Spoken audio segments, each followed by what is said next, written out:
Chers amis, bonsoir à tous. Merci de votre présence une fois de plus ce soir dans ce lieu pour venir continuer à ensemble découvrir ce que le Seigneur a dans sa parole pour nous. Avec les temps qui courent, avec les nouvelles qui ne sont pas forcément bonnes, avec l'épidémie qui progresse, on comprend que ce soit de plus en plus délicat de se déplacer et de venir en public.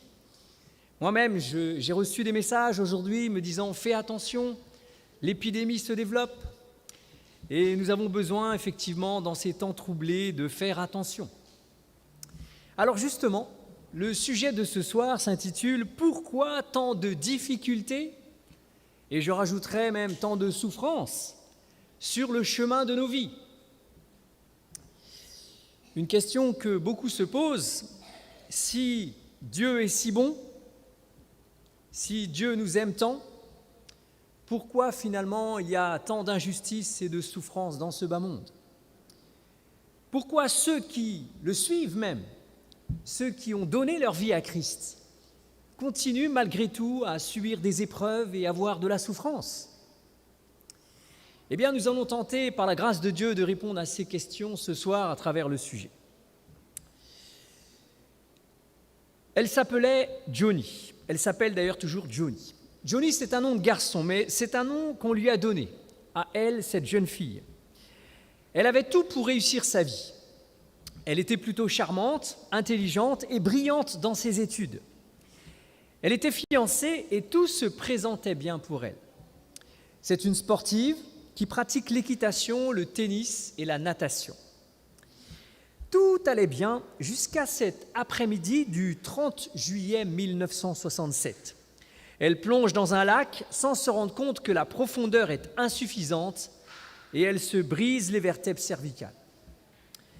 Elle devient alors tétraplégique, paralysée des épaules jusqu'aux orteils. Johnny est chrétienne et sa vie bascule du jour au lendemain. Sa vie qui lui souriait devient une vie difficile. Mais elle se pose la question, mais pourquoi Seigneur? Pourquoi est-ce que cela m'arrive? Il s'appelait Patrick. Il avait environ 29 ans et il était amoureux de ma sœur. Ils se fréquentaient déjà depuis plusieurs années. L'avenir semblait prometteur. Il décide de retourner dans son île natale, la Guadeloupe, où il a un projet de se réinstaller. Tout allait bien jusqu'à cet après-midi où il est victime d'un accident de voiture provoqué par un dépassement excessif. Il subit de nombreuses fractures et meurt sur le coup. Je me rappelle encore des larmes de ma sœur quand elle a appris la nouvelle au téléphone. J'étais jeune et j'ai été moi-même marqué par cet événement. On s'est posé la question, mais pourquoi? C'était un jeune homme agréable, souriant, et il avait prévu de se marier avec ma sœur. J'ai été marqué par cela. J'avais un autre ami. Il s'appelait Valentin. C'était mon meilleur ami. Il avait 38 ans. Je regrette de ne pas avoir pu vous amener ce soir les photos, parce que j'avais préparé les photos. Et j'ai vécu avec cet ami des moments formidables. C'était presque mon confident. On parlait de tout. Il fréquentait la même église que moi et nous passions des heures ensemble. On discutait du matin au soir. Quand j'allais chez lui, on parlait de tellement de choses qu'on s'arrêtait de parler jusqu'à 2 heures du matin. Sa femme était tellement fioue d'attendre qu'elle allait dormir dans le salon et je me retrouvais à dormir avec Valentin dans sa chambre. C'est pour dire comment nous étions proches, lui et moi. Et puis je suis venu à Tahiti. Et j'ai appris quelque temps plus tard que mon ami Valentin avait une leucémie. La leucémie, c'est un cancer du sang. Alors il a été greffé d'un de ses reins. Et la greffe s'était plutôt bien passée. Il était en voie de guérison et j'entretenais une correspondance avec son épouse. Mais sans trop savoir pourquoi, j'ai appris que son état de santé s'est dégradé. Et puis une lettre est arrivée me disant « Ton ami Valentin est parti pour son dernier voyage ». Valentin était pour moi un type formidable. Il était très apprécié. Il était tout le temps souriant. Et c'est quelqu'un qui a toujours œuvré pour le bien des gens qui étaient autour de lui. Sa gentillesse était devenue légendaire. Lorsqu'il a été enterré, ses obsèques l'ont amené beaucoup de monde, parce qu'il faisait beaucoup de bien autour de lui. Pourquoi, Seigneur? Pourquoi est-ce que tu as pris mon meilleur ami? Valentin est parti trop tôt, et il ne le méritait pas. Je suis sûr que, comme moi, vous avez aussi des exemples du même genre, de personnes qui, peut-être, sont parties trop tôt et qui ne le méritaient pas. J'ai d'autres exemples en tête que je pourrais vous citer. Cette vie est profondément injuste. On ne sait pas pourquoi certaines choses arrivent et on se pose bien des questions.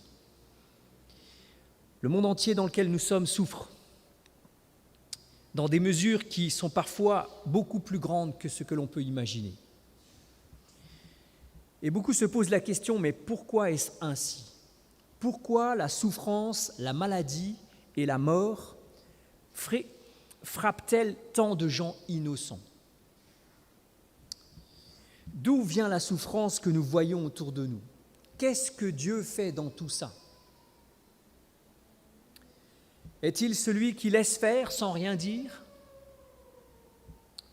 Est-il un Dieu qui regarde l'homme souffrir et qui ne fait rien? Notre sujet de ce soir, pourquoi y a-t-il tant de souffrances et de difficultés sur le chemin de nos vies?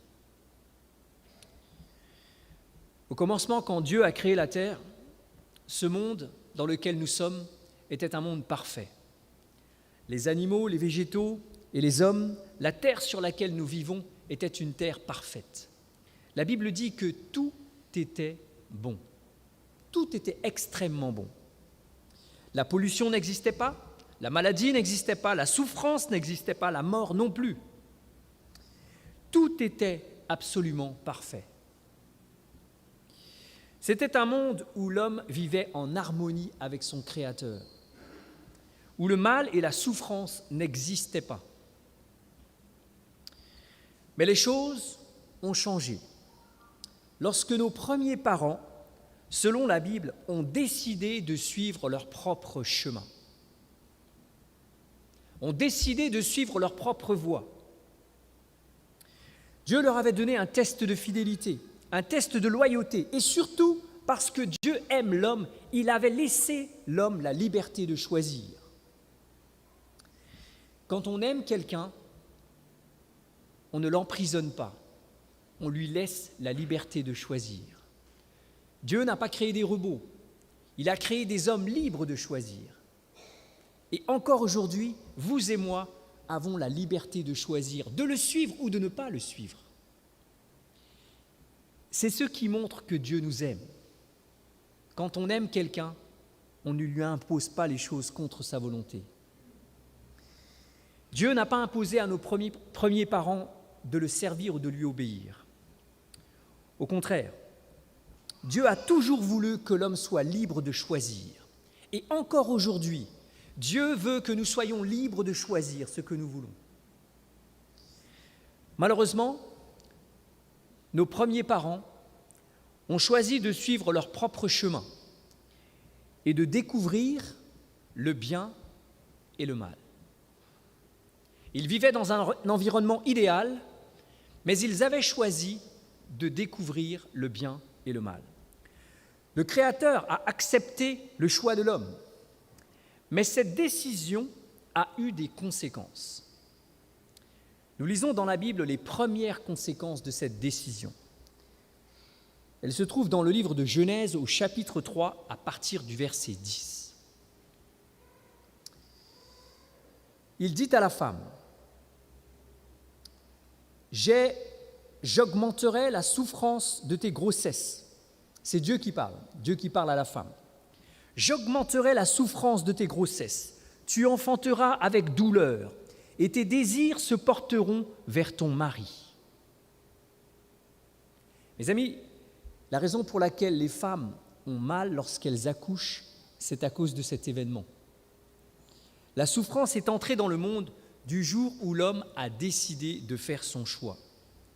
Ensuite, après avoir parlé à la femme, Dieu a dit à l'homme, « Puisque tu as mangé de l'arbre au sujet duquel je t'avais donné cet ordre, tu n'en mangeras point, le sol sera maudit à cause de toi.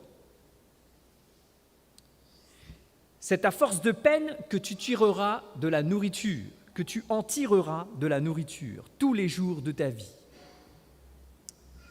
Il te produira des épines et des ronces. C'est à la sueur de ton visage que tu mangeras du pain jusqu'à ce que tu retournes à la poussière. Jusqu'à ce que tu retournes dans la terre d'où tu as été pris. Car tu es poussière et tu retourneras dans la poussière. » Nous découvrons dans ce texte l'apparition de la souffrance sur la terre. La femme a commencé à avoir des grossesses difficiles depuis le jour où elle a désobéi à Dieu.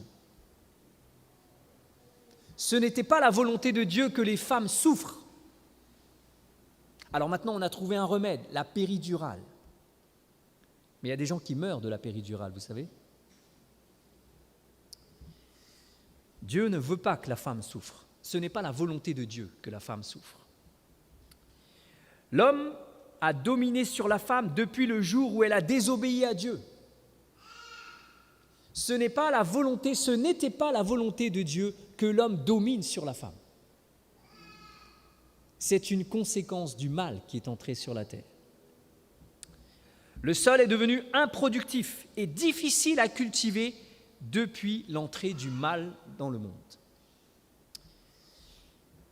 C'est alors que la souffrance et la mort sont apparues. Il est important de se rappeler, si l'on veut répondre à la question « Pourquoi tant de souffrance sur le chemin de nos vies ?», il est important de se rappeler que cela n'a jamais été le désir du Créateur de voir l'homme souffrir et mourir. Ce n'est pas le désir de Dieu de voir l'homme souffrir et mourir. À aucun moment dans la Bible, on voit Dieu qui veut faire souffrir l'homme. Cela n'existe pas.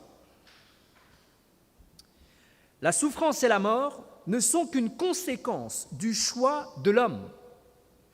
Depuis le début de l'histoire de l'humanité, et depuis ce moment, la Bible nous affirme que toute la terre souffre à cause de ce choix. Nous lisons cela dans le livre de Romains, au chapitre 8 et au verset 22. Or, nous savons que la création tout entière soupire et souffre les douleurs de l'enfantement. La création tout entière, c'est-à-dire les animaux également, la nature, tout souffre comme une femme qui va accoucher. Je n'ai jamais eu cette chance d'accoucher. Mais je crois, quand j'écoute les femmes qui parlent, que ça doit faire mal, quand même. Et qu'on redoute un peu ce moment-là. Alors il y a des femmes qui sont un petit peu plus costauds. Ça passe comme une lettre à la poste. Mais il me semble que la plupart des femmes ont peur d'accoucher. C'est un moment difficile. La Bible dit que la terre entière souffre comme une femme qui va accoucher. Depuis la désobéissance de l'homme à son Dieu, la désobéissance, le mal, la méchanceté et la mort sont entrés sur la terre. Il n'a pas fallu bien longtemps à l'homme pour s'en apercevoir. Lorsque sa femme a donné naissance à son premier fils, Caïn, et à son frère Abel, il y avait une certaine harmonie qui régnait. Mais un jour, Caïn et Abel se sont disputés. Et Caïn est devenu jaloux d'Abel. Et lorsqu'ils se sont retrouvés dans un coin, Caïn a tué Abel. Il n'a pas fallu longtemps pour voir la mort et le meurtre apparaître sur la terre. Mes amis, la souffrance existe depuis pratiquement le début de l'histoire de l'humanité. Mais elle n'est pas le fait de Dieu. Elle a toujours été une conséquence du choix de l'homme. La souffrance est là depuis longtemps. Cependant, il faut faire la distinction dans les souffrances. Il y a des souffrances qui sont la conséquence de la vie sur cette terre, avec ses injustices et le mal qui domine. Et il y a d'autres souffrances qui sont dues au fait de nos choix, qui ne sont que la conséquence de nos choix personnels.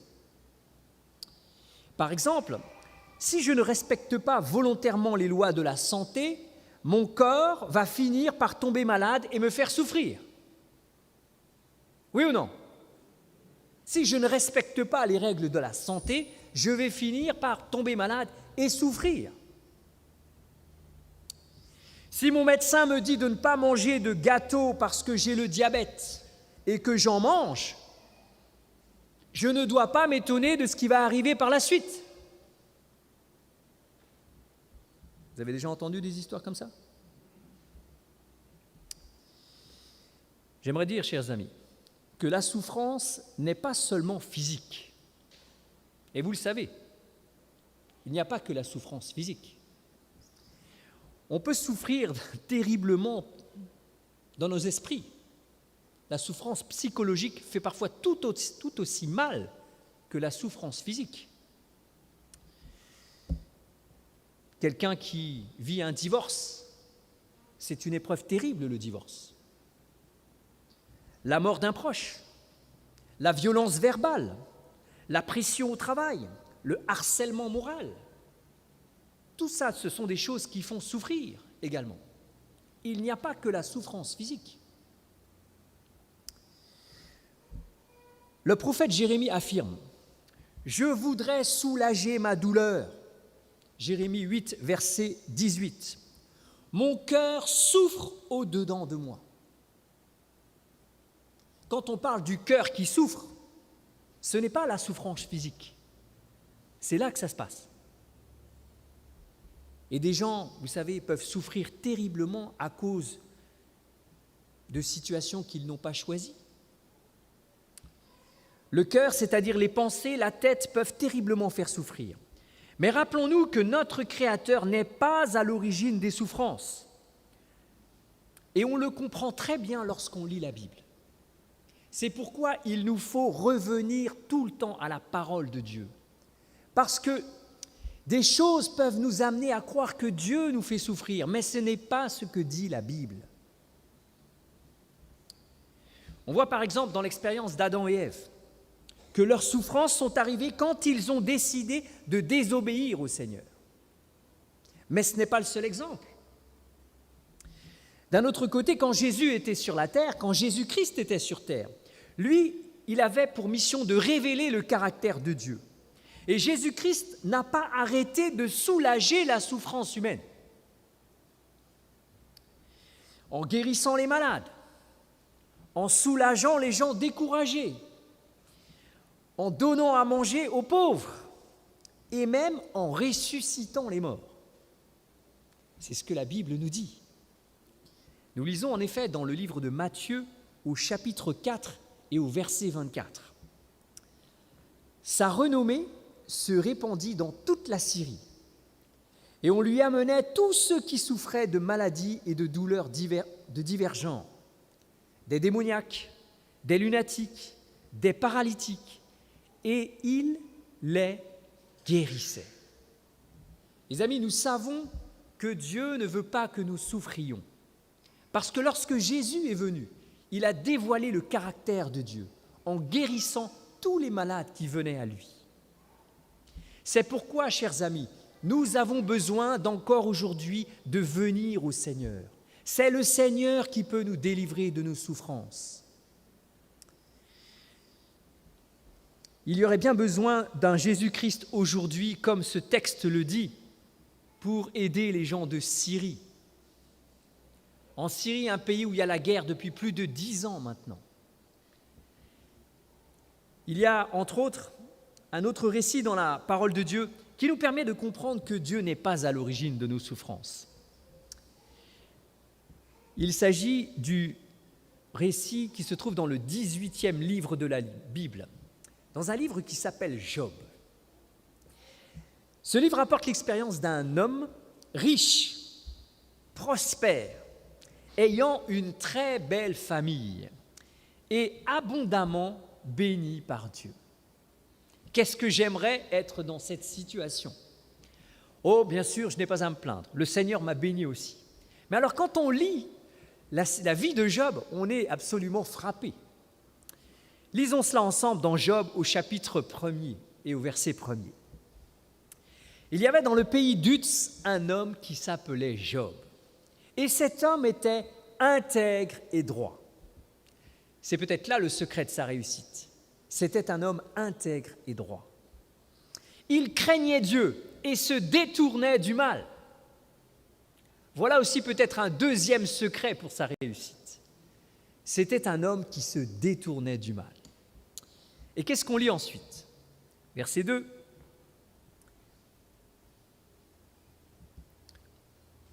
Il lui naquit 7 fils et 3 filles. Donc il avait 10 enfants. Waouh, sacrée famille. 10 gosses. Suivant. Il possédait 7000 brebis, 3000 chameaux, 500 paires de bœufs, 500 ânesses et un très grand nombre de serviteurs. C'était un homme, et cet homme était le plus considérable de tous les fils de l'Orient. Je ne sais pas si vous arrivez à imaginer une fortune pareille, une bénédiction pareille, 10 enfants. La vie de Job se déroulait on ne peut mieux, jusqu'à ce qu'un personnage, que la Bible appelle Satan, vienne lui faire du mal. Satan affirmait que Job servait Dieu par intérêt. Il recherchait Dieu parce que Dieu l'avait béni. Mes amis, il est vrai que lorsqu'on ne peut pas rechercher Dieu uniquement pour les bénédictions qu'il accorde. Si on commence à rechercher Dieu pour les bénédictions qu'il accorde uniquement, alors on fait fausse route. Le Seigneur n'a pas promis de faire des croyants tous des gens riches comme Job. Il faut faire attention à cela. Mais il est vrai aussi que quand on obéit, on est béni. On est béni d'une manière ou d'une autre. Job, malheureusement, va subir les assauts de Satan, qui va vouloir montrer à Dieu ainsi que Job le sert par intérêt. Alors il va le frapper terriblement. Job va perdre ses biens, ses enfants, ses amis, sa santé, son apparence physique même. Il va tomber malade et avoir une espèce de maladie là qui va le rendre affreux. Il va tout perdre, sauf une chose, sa femme. Sa femme va rester près de lui. Satan va lui laisser à côté de lui sa femme. Et Job ne va pas se plaindre, il va accepter la souffrance. Et il va dire, sa femme, quand elle va voir ça, elle va dire, mais Job, ça ne va pas. Avec tout ce qui t'arrive là, tu ne te plains pas. Elle lui dira, tu demeures ferme dans ton intégrité. Maudis Dieu et meurs. Vous vous rendez compte, c'est ce que sa femme lui dit. On comprend pourquoi Satan a laissé sa femme à côté de Job. Les amis, c'est terrible, mais parfois, ce sont les gens qui sont le plus proches de nous qui nous font le plus de mal. C'est ce que nous apprend aussi l'histoire de Job. Non seulement Job souffrait terriblement à cause de la perte de tout et de sa maladie, mais en plus l'adversaire se sert de la femme de Job pour lui faire du mal. La Bible montre clairement que ce n'est pas Dieu qui est à l'origine des souffrances humaines. Et l'histoire de Job le montre. Mais que l'homme a un ennemi appelé Satan qui est derrière beaucoup de souffrances sur terre. Beaucoup.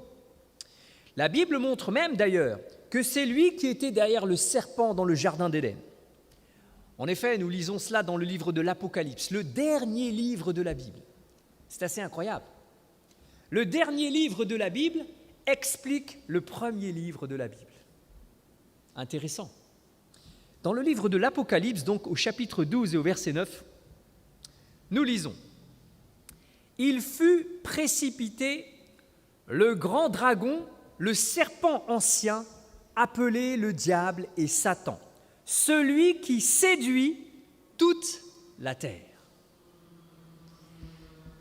Ainsi, on apprend dans ce texte qu'il y a un personnage que l'on appelle le grand dragon, le serpent ancien, le diable et Satan. C'est ainsi que l'on arrive à déterminer que ce fameux serpent dont on parle dans le jardin Éden, eh bien c'est le même personnage. C'est le fameux Satan, l'adversaire, celui qui séduit toute la terre. Si je comprends bien, s'il séduit toute la terre, c'est lui également qui me séduit.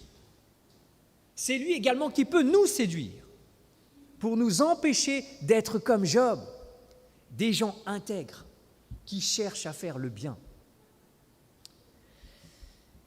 Chers amis, c'est une grande raison pour laquelle il y a tant de souffrance et d'injustice sur la terre. Notre planète est en rébellion contre Dieu. Elle est sous la domination de cet adversaire qui séduit la terre. Cependant, cela ne signifie pas qu'il faille attribuer toutes les souffrances humaines à Satan. Non, mes amis. 9 fois sur 10, nos souffrances sont le fait de nos choix, de nos actions. Les souffrances que nous subissons au quotidien ne sont que la conséquence de nos choix.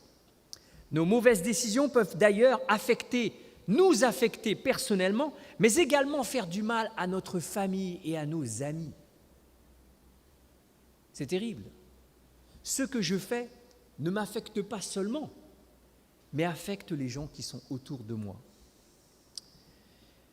Si je décide par exemple de boire de l'alcool, pour oublier mes soucis ou pour me divertir, comme beaucoup de gens font, et que je perds le contrôle de moi, alors je risque de blesser beaucoup de gens.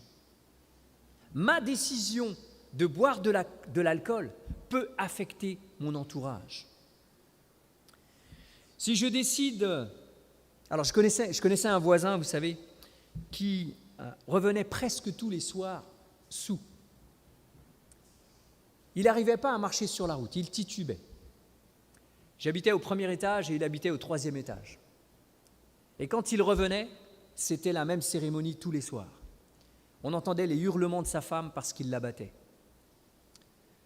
Malheureusement, cette situation n'est pas unique.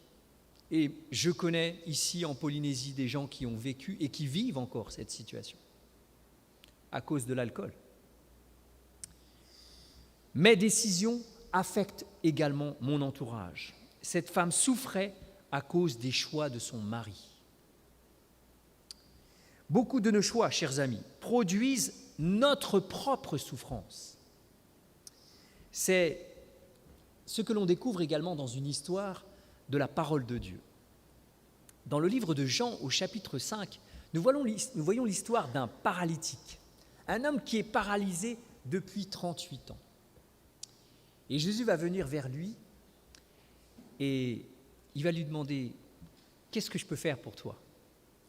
Alors cet homme qui était paralysé depuis 38 ans, je ne sais pas si vous imaginez, 38 ans c'est énorme, il va dire à Jésus « Mais tu sais, lorsque j'essaye de me déplacer pour aller dans la piscine pour guérir, quelqu'un d'autre va avant moi. » Alors Jésus va lui dire tout simplement « Prends ton lit et marche. » Et Jésus va le guérir là même. Comme il a guéri plein de gens, Jésus va guérir ce paralytique. Et puis cet homme va partir tout heureux. Il va dire à tout le monde « Jésus m'a guéri !» Alors que Jésus lui avait dit « Chut, n'en parle pas trop. » Alors, au bout de quelque temps, il va revoir Jésus. Et Jésus va lui dire quelque chose d'important pour nous ce soir. Il va lui dire ce que nous lisons au verset 14, Jean 5, verset 14. Jésus le trouva dans le temple et lui dit : « Voici, tu as été guéri. Ne pêche plus, de peur qu'il ne t'arrive quelque chose de pire. » Mes amis, on comprend à travers ce texte que le péché, c'est-à-dire nos mauvaises actions, c'est ça qui nous emmène dans le trou et qui fait parfois que les choses s'empirent dans nos vies. J'ai le souvenir d'un ami qui est tombé gravement malade et qui est tombé malade à cause de ses choix, malheureusement. Il avait du mal à s'en sortir. Et c'est peut-être notre cas aussi. Nous sommes parfois esclaves de certaines choses dont on a du mal à se sortir. Jésus a dit à cet homme : « Ne pêche plus, de peur qu'il ne t'arrive quelque chose de pire. » Si vous et moi sommes parfois dans des grandes difficultés, c'est parce que nous n'arrivons pas à nous sortir du péché. Le péché est ce qu'il nous fait souffrir, ce qui détruit notre vie. La souffrance est souvent le fruit, le produit de l'abandon du Seigneur. Quand on abandonne du Seigneur, alors on souffre. Dieu n'a jamais été à l'origine de nos souffrances. Et encore aujourd'hui, il ne veut pas que nous souffrions. Vous ne trouverez pas un seul verset de la Bible qui montre que Dieu est à l'origine de notre souffrance. L'expérience du fils prodigue dans la Bible nous montre cette réalité. C'était un jeune homme qui avait tout chez lui, qui était extrêmement béni. Son père était riche, son père lui donnait tout. Son père a tout fait pour lui. Mais comme c'était trop bien, alors il a décidé de partir de chez lui. Si vous voulez avoir cette histoire, elle se trouve dans Luc au chapitre 15. Et lorsqu'il est parti, il a demandé de l'argent à son père et il est allé dans un endroit où il pensait vivre la grande vie. Mais manque de chance pour lui, quand il est arrivé dans cet endroit, une grande famine a sévi. Et il a dépensé tout son argent. Il est arrivé à un moment où il n'avait plus rien. Et là, il a commencé à souffrir. Il a commencé à souffrir à cause de ses choix. Il avait dilapidé son argent. Il ne lui restait plus rien. La Bible nous montre à travers cette expérience que souvent nos choix produisent notre souffrance. Le fils prodigue, lorsqu'il s'est rendu compte de sa situation, a commencé à réfléchir. Et oui, mes amis, la souffrance, ça fait réfléchir. C'est un peu triste à dire, mais parfois, il faut que l'on souffre pour comprendre certaines choses. Voyez-vous, chers amis, Dieu n'est pas à l'origine de nos souffrances, mais il utilise parfois nos souffrances pour nous faire réfléchir. C'est ce que la Bible dit dans le livre de Job, ce fameux Job de tout à l'heure, au chapitre 36 et au verset 15. « Dieu sauve le malheureux de sa misère, et c'est par la souffrance qu'il avertit. » Mes amis, lorsque l'on souffre, peut-être que Dieu veut utiliser notre souffrance pour nous montrer quelque chose, pour nous avertir que quelque chose ne va pas. C'est en tout cas ce que la Bible dit. C'est par la souffrance qu'il nous avertit. Et quand Dieu avertit, il faut tenir compte de ses conseils, de ses avertissements, parce que sinon ça va barder. Ça veut dire que la suite est pire. Lorsque Dieu avertit, ce n'est pas comme un homme. Il y a des gens qui avertissent, et puis rien ne se passe. Mais si vous lisez la Bible, ce n'est pas comme ça quand Dieu avertit. Quand Dieu avertit, un jour ou l'autre, ça va tomber. Les conséquences vont tomber. Dieu utilise la souffrance donc pour nous avertir afin de ne pas que nous n'allions pas trop loin sur la mauvaise voie. N'avez-vous pas remarqué que quand on souffre, on commence à réfléchir, à se poser des questions, à essayer de comprendre pourquoi on en est arrivé là? Une chose est sûre, c'est quand on a mal, on réfléchit. Donc la souffrance n'est pas forcément toujours une mauvaise chose. Dieu utilise également nos souffrances pour nous ramener à lui. pour nous faire admettre les choses que nous refusons d'admettre. Je me rappellerai toujours de ça. Il y a un jeune homme un jour qu'on a amené dans notre école. Il avait été renvoyé de combien d'écoles? Plusieurs écoles, parce qu'il n'arrêtait pas de faire des bêtises. Et crac, chez nous encore, il a continué à faire des bêtises, jusqu'à ce qu'on ne puisse plus le supporter. Et il s'est fait renvoyer de notre école. Le jour où il s'est fait renvoyer, son père l'attendait à la porte de l'école. Quand il a passé le portail, j'ai vu son père lui tomber dessus. Je n'avais jamais vu ça. Mes amis, quand ça doit tomber, ça tombe. Quand Dieu avertit, il faut faire attention à ce que Dieu dit. La souffrance est là pour nous avertir, chers amis. Nous avertir que quelque chose ne va pas. Quand on aime ses enfants, on ne les laisse pas faire ce qu'ils ont envie, parce que parfois, ce qu'ils ont envie va les conduire à davantage de souffrance. C'est la raison pour laquelle la Bible dit que l'Éternel châtie celui qu'il aime. Nous lisons cela dans le livre de Proverbes, au chapitre 3 et au verset 12. L'Éternel châtie celui qu'il aime, comme un père l'enfant qu'il chérit. Encore une fois, ça ne veut pas dire que Dieu est là avec un fouet à nous taper. Pas du tout. Comme nous l'avons lu, Dieu utilise les événements de nos vies pour nous montrer le droit chemin, pour que vous et moi, on revienne sur le droit chemin. Et si vous souffrez aujourd'hui, posez-vous des questions. Quel est le problème? Où est-ce qu'on a fait une bêtise? Dieu agit ainsi envers nous parce qu'il nous aime. Il laisse certains événements se dérouler dans nos vies pour que nous revenions à lui. Il ne faut pas cependant, il ne faut jamais oublier que nous n'avons pas été créés pour souffrir. Non, chers amis, quand nous souffrons, il n'est pas indifférent à nos souffrances. La Bible le dit, dans le psaume 116, au verset 15, nous lisons « Elle a du prix aux yeux de l'Éternel la mort de ceux qui l'aiment. » Dieu ne souhaite pas notre mort, jamais. Dieu ne souhaite pas notre souffrance. Et nous avons pour lui un grand prix. S'il peut épargner la souffrance à un homme, il le fera. Et ça, c'est formidable. C'est la bonne nouvelle pour nous ce soir. C'est l'expérience de Jabetz. Je ne sais pas si vous connaissez cet homme. Jabetz, dans la parole de Dieu. Cette expérience nous montre que Dieu peut soulager nos souffrances. Il peut même nous éviter la souffrance. On ne connaît pas grand-chose de cet homme, Jabetz. La Bible ne parle pas beaucoup de lui. Mais nous lisons son histoire dans 1 Chroniques au chapitre 4 et au verset 10. Jabetz a prié Dieu. Et voilà ce que Jabetz a demandé à Dieu. Si tu me bénis et que tu étendes mes limites, si ta main est avec moi, et si tu me préserves du malheur en sorte que je ne sois pas dans la souffrance, et puis il y a 3 petits points. On reste sur les 3 petits points. On ne connaît pas la suite de la prière. On connaît juste ce début de la prière.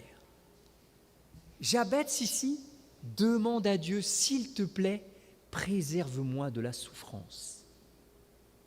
Préserve-moi du malheur. Bénis-moi, s'il te plaît, Seigneur. Étends mes limites. Ça veut dire que vous et moi, on peut prier comme ça. C'est une prière qui se trouve dans la Bible. On peut prier Dieu pour qu'il nous préserve de la souffrance. Et vous savez ce que Dieu a fait à Jabetz? Lisons la suite.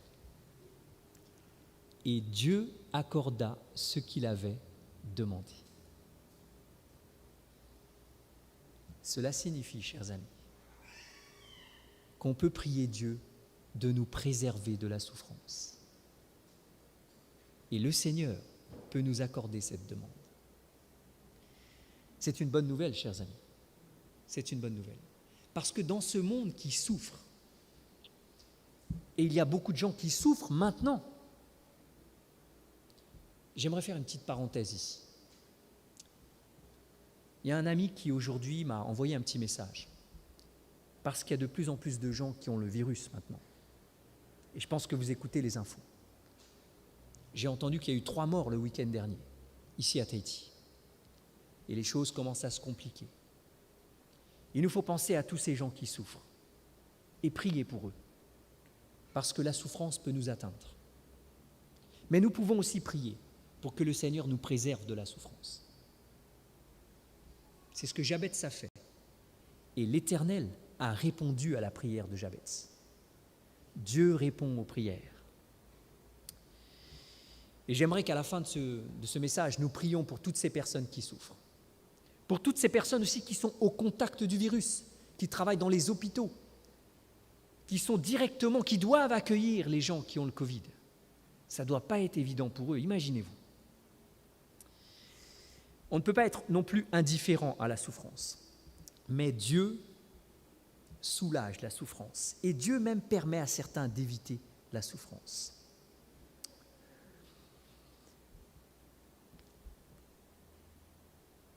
Alors, chers amis, voilà la réponse du Seigneur. Et la leçon que nous apprenons est absolument fantastique. Jabez s'est adressé à son Créateur pour obtenir tout. Qu'est-ce que dit la Bible quand vous et moi on souffre ? Eh bien, la Bible dit dans le livre de Jacques, au chapitre 5 et au verset 13, le conseil que nous ne devons jamais oublier. Quelqu'un parmi vous est-il dans la souffrance ?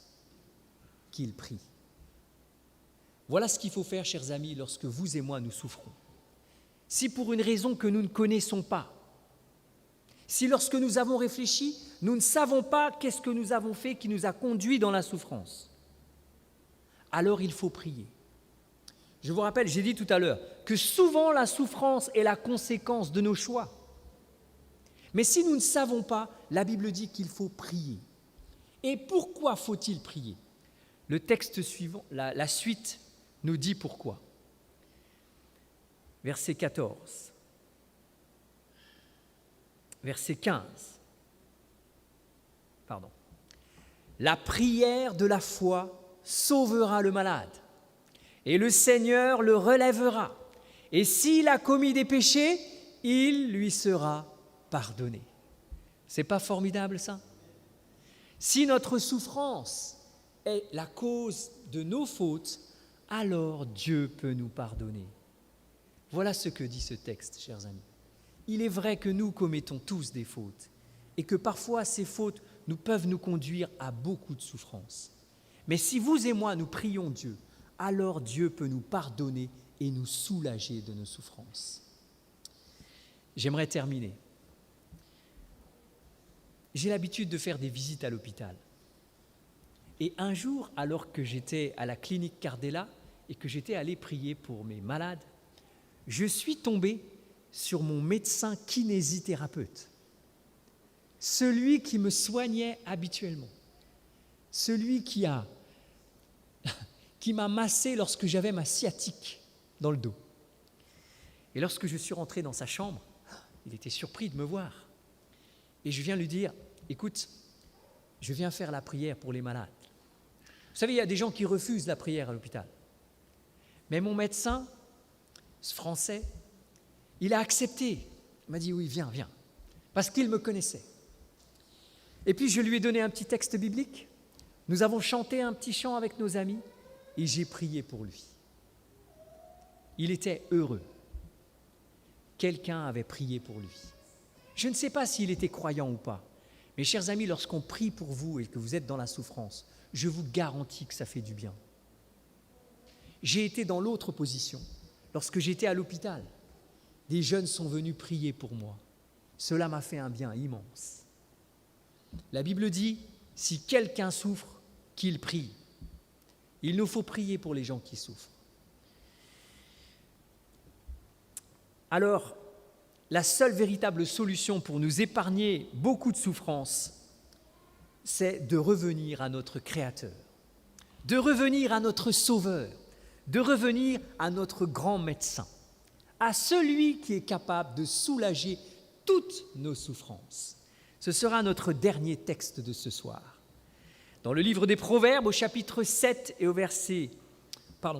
3, les versets 7 et 8, nous lisons « Ne sois point sage à tes propres yeux. »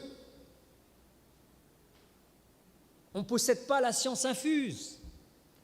On n'est pas plus intelligent que le Seigneur. Crains l'Éternel et détourne-toi du mal. Voilà le secret.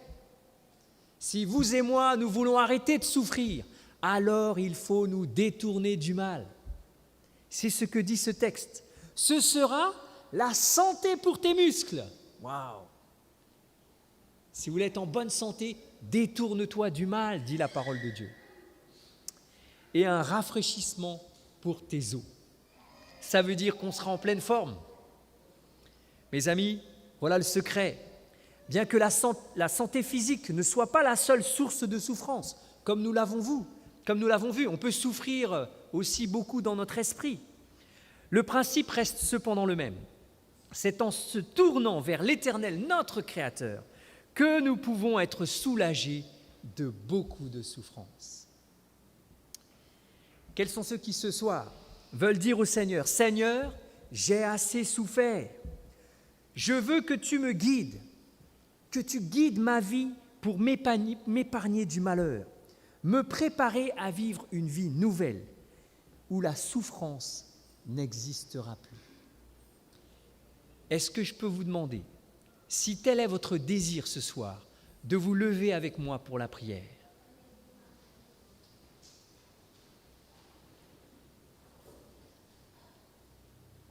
Merci à tous. Prions ensemble. Éternel, notre Père, notre Dieu, merci de nous rappeler à travers ta parole que tu n'es pas à l'origine de nos souffrances. Que lorsque Jésus était là, il a soulagé la souffrance. Que souvent, nos souffrances sont la conséquence de nos choix, mais que tu pardonnes nos fautes du passé et que tu peux nous délivrer de nos souffrances. Il nous faut simplement ne pas nous appuyer sur notre sagesse, nous détourner du mal et nous confier en toi. Ô Seigneur, permets-nous aujourd'hui et à l'avenir de nous confier complètement en toi pour que tu nous soulages de toutes nos souffrances. Nous t'en prions au nom de Jésus. Amen. Merci à tous. Vous pouvez vous asseoir. Bien, je vous remercie pour votre attention, pour le sujet de ce soir. Et vous savez que même si on est chrétien depuis longtemps, on a besoin de réentendre la parole de Dieu pour que la conviction soit forte en nous. Demain, le sujet de demain soir, bientôt la fin du chemin. Sommes-nous arrivés à la fin de notre chemin? Est-ce que c'est deux options? Est-ce que ce monde va bientôt terminer? Est-ce que ce monde va bientôt arriver à sa fin? Ou est-ce que mon chemin à moi va bientôt s'arrêter? Eh bien, si vous voulez avoir quelques éléments de réponse à ces questions, je vous invite à venir encore nombreux demain soir. N'ayez pas peur du virus. Nous avons prié pour que le Seigneur nous soulage de nos souffrances. Et nous prions aussi pour que le Seigneur nous aide à respecter les gestes barrières, de façon à ne pas attraper ce virus. Je crois que si nous respectons les consignes, nous n'aurons pas de problème. J'invite donc ceux et celles qui ne sont pas encore avec nous, qui nous suivent sur Internet, à nous rejoindre. Il y a encore de la place. Et surtout, rappelez-vous qu'il y a une bénédiction spéciale que le Seigneur accorde à tous ceux et à toutes celles qui viennent dans sa maison. Par ailleurs, écouter un message sur Internet, ça n'a rien à voir que lorsque l'on l'écoute en direct. Alors je vous invite à venir aussi nombreux que possible pour les 2 derniers sujets, demain soir et vendredi. Il y aura aussi un sujet samedi matin. Le sujet de demain soir, donc je vous l'ai dit, bientôt la fin du chemin, et le sujet de vendredi soir, quel est le meilleur chemin? Eh oui, là est la question. Merci à tous, bonne soirée et à demain si vous le voulez bien. Bonsoir à tous.